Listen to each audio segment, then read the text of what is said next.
ہماری زندگی بڑی قیمتی ہے، ایک ایک سانس بامقصد ہونا چاہیے، لیکن ہم اپنے وقت کو کس آوارگی کے ساتھ، کس بے دردی کے ساتھ گزارتے ہیں۔ حضرت امام شافعی کہتے ہیں کہ میں نے فقیروں سے 2 باتیں بڑی پتے کی سنی اور انہوں نے مجھے بڑا نفع دیا۔ یہ بہت بڑے بزرگ ہونے کے باوجود، اتنے بڑے عالم اور فقیہ ہونے کے باوجود، یہ درویشوں کی صحبت میں جا کے بیٹھتے تھے۔ حضرت امام احمد بن حنبل کو کسی نے دیکھا کہ حضرت بشر حافی کے پیچھے دوڑ رہے ہیں، تو کسی نے کہا اتنے بڑے امام ہو اور اتنے بڑے فقیہ ہو، اس فقیر سے کیا ڈھونڈتے ہو، بشر حافی سے کیا تلاش کرتے ہو؟ تو حضرت امام احمد بن حنبل نے کہا کہ احمد بن حنبل جس رب کو مانتا ہے، بشر حافی اس رب کو جانتا بھی ہے۔ تو فقیروں کی باتیں بڑی پتے کی ہوتی ہیں، تو کہتے ہیں کہ فقیروں کی 2 باتوں نے، امام شافعی بولے، کہ مجھے بڑا فائدہ دیا۔ ایک تو یہ الوقت سیف قاطع، وقت کاٹ دینے والی تلوار ہے، اگر وقت کو تم کاٹو گے تو ٹھیک، ورنہ وقت تمہیں کاٹ دے گا۔ اب تمہاری مرضی ہے کہ وقت کے گھوڑے پہ تم سوار ہو کے اپنی مرضی سے وقت کو چلاؤ، یا پھر تم وقت کے رحم و کرم پہ ہو اور اس کی موجیں تمہیں جس سمت چاہیں بہا لے جائیں۔ اب تمہارا اختیار ہے کہ تم اپنا وقت کیسے گزارتے ہو۔ دوسری بات جس نے مجھے بڑا نفع دیا وہ یہ کہ اپنے آپ کو نیکی کے کاموں میں لگا دو، ورنہ نفس تمہیں برائی کے کاموں میں مشغول کر دے گا۔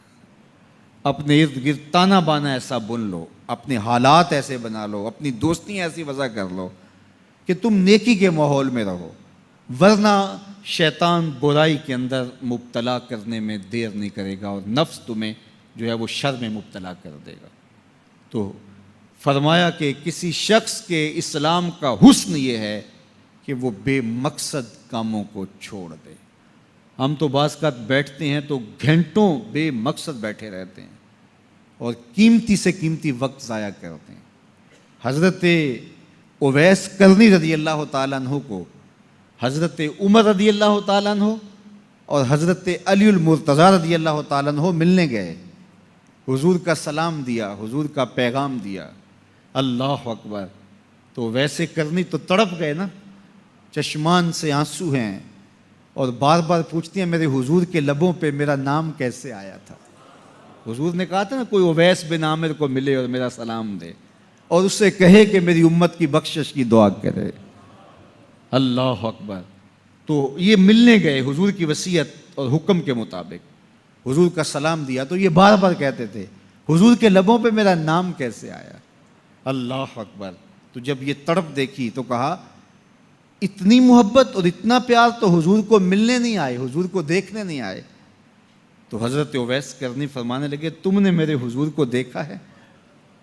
تو یہ خاموش ہو گئے، تو کہنے لگے میں نے نہیں نہ دیکھا تو مجھ سے پوچھ لو، تم پہلے بتاؤ کہ حضور کے ابرو جڑے ہوئے تھے یا کھلے ہوئے تھے؟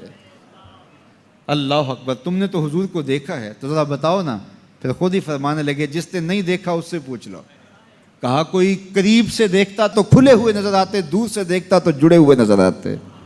معلوم ہوا کہ حضور کی قربت میں ہی رہے ہیں اگرچہ بظاہر دور رہے ہیں۔ تو یہ اتنے جلیل القدر صحابی ملنے گئے، کچھ دیر باتیں کی، اس کے بعد حضرت اویس کرنی نے ہاتھ بڑھا دیے، کہا اچھا آپ نے بھی آخرت کی تیاری کرنی ہوگی، میں نے بھی کرنی، اچھا حشر کو ملیں گے۔ اللہ اکبر۔ تو وقت بہت قیمتی ہے، کسی کے اسلام کا حسن یہ ہے کہ وہ بے مقصد کاموں کو ترک کر دے۔